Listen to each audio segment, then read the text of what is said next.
You guys are going to want to know a lot, but I mean, it's one practice, no pads. You play football pads on. I always call it pajamas when we go out like this. Some people think it's safer that we go out 2 days like this. It's really not, but you know, whatever. Just tell me the rules and I'll play by them. So, thought the flow was good today. Players tried to do the right thing. About an hour, 55-minute practice. And there's not a whole lot to tell you other than you know, we have practice again on Saturday morning. We'll get 13 in this spring and 22, 23 in fall camp. And you know, most important thing is we're ready to go and run out the tunnel for the opener. So try and promote competition. I think the defense is going to be a little short-handed throughout spring because they're missing some key guys that have played really good football collegiately in the past, and that we expect to help us offense. Really, the only significant guy out is Kidwell at right guard. But you're looking at Carpenter, who's a really good player. Carr's played football. Sneed's been a top backup. Jalen Walker's an excellent linebacker.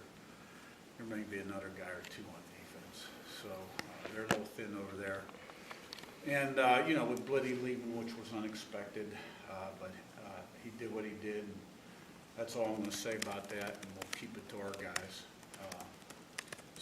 But we'll make progress this spring and keep pushing forward and keep working every day to improve the roster and see where we are at the end of spring in this wild world of college football and what the roster looks like in August. So you've got to be light on your feet around here to be a Power 5 over any kind of FBS or any kind of college football coach nowadays.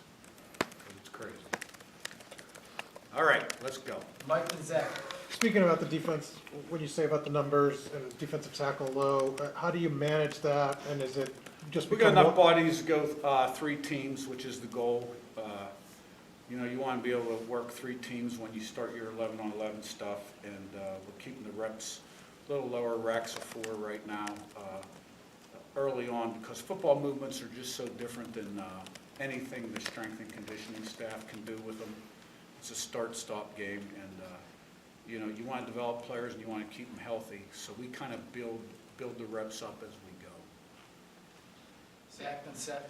I guess, forgive an obvious question about the quarterbacks, but especially when you're in spring and you're maybe not feeling that pressure to make long-term decisions, how do you structure that in terms of getting guys enough repetitions as it goes, and what are you looking for? Every year's been a little different, but there were years at JMU where we had 3 guys that, my first year there, that we thought were fairly equal and that we gave them all day. And there was, you know, and the second year we did the same thing. So Rourke went with the 1s a day, Tavy went with the 2s, Cherry went with the 3s. Seth and Mason. Curt, your wide receiver room has so much kind of returning production, and just it's almost rare to see how much production is already there in your wide receiver room on a college football team already. Just, you know, I guess how is that room kind of shaping out, and what are you kind of looking for as those guys battle it out? Well, on paper, you're right. It's a lot of production, and we want to promote competition at all positions. Everything's earned, not given. No one has a job. Some guys have a body of work, and I'm talking about all positions right now. But everything's earned on the field. There's no entitlement, nor can there ever be.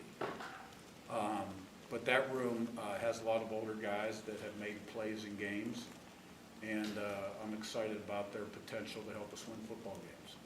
Mason and Jack.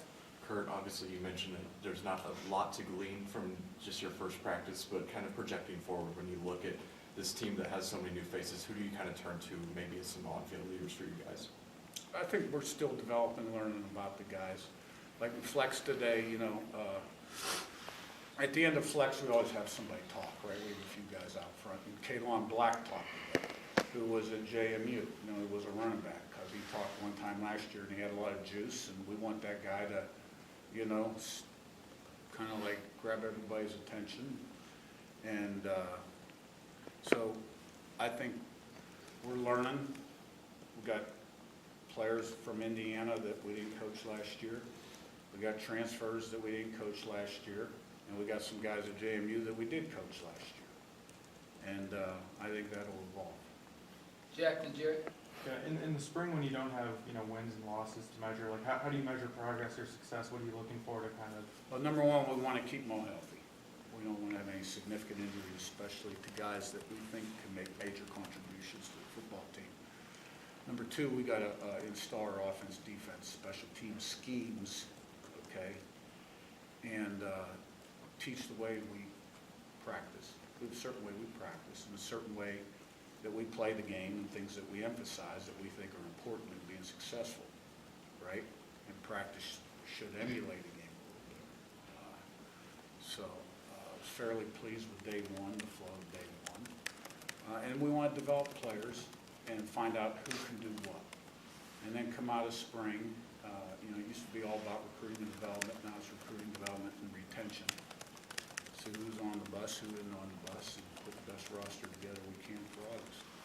Jared and Zach, Brownie. A couple press conferences ago, you mentioned less is more when it comes to spring and fall practices and not using the maximum amount. This spring, is it kind of a feel of how many practices you guys want to get in, or is it kind of a set number for you guys? Well, this one was more about I've always started the Thursday after spring break, because we've always liked when you come off of spring break to be able to stride the guys Monday, Tuesday, Wednesday, let them get the stuff out of them so we don't have soft tissue stuff day 1 and 2. All right, now the way the school year fell, and then with some other activities going on campus, right, it just worked out that way that we would only get 13 in. So I can't say that'll be the case next year. Zach, and then back to Mike. You mentioned that you like to run practices like simulated games. What goes into simulating those practice environments to make them like games to get your team ready? Organization and planning. Mike?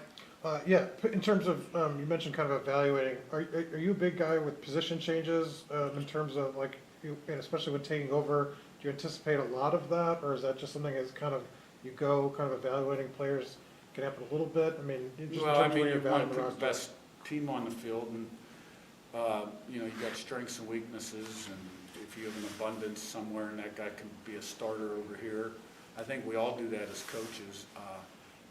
I've got a history of, we've had some offensive guys that weren't first teamers go and played DB, and a couple of them had pretty lengthy NFL careers, and so on and so forth. So, we're trying to put the